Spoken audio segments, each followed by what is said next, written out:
Hi అండి, నేను మీ పావని రాచర్ల. పిల్లలకి హాలిడేస్ వచ్చాయి కదండి.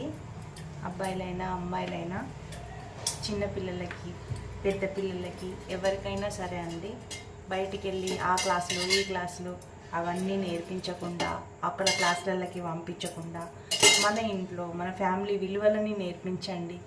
ఇంకా చిన్న చిన్న అమ్మ చేతి కింద చిన్న చిన్న పనులు నేర్పించండి. అబ్బాయిలైతే నాన్న చేతి కింద చిన్న చిన్న పనులు నేర్పించండి. అబ్బాయిలకైనా సరే రేపు ఫ్యూచర్లో ఎక్కడికైనా బయటికి వెళ్ళాలి అనుకుంటే వంట కూడా చేయాల్సి వస్తుంది, కాబట్టి వంట కూడా నేర్పించండి. అబ్బాయిలైనా పర్వాలేదు, కూరగాయలు కట్ చేయించండి, వాటర్ తీసుకురమ్మనండి. ఇంకా చిన్న చిన్న పనులన్నీ చేసి పిల్లలకు అవి నేర్పించుకుందామండి. ఎందుకంటే ఇప్పుడు పిల్లలు చాలా లేజీ అయిపోతున్నారు, ఏమైనా టీవీ సెల్ ఇవన్నీ చూస్తున్నారు. ఓకేనా ఫ్రెండ్స్, తప్పకుండా ఆచరించండి. Okay, thank you, bye.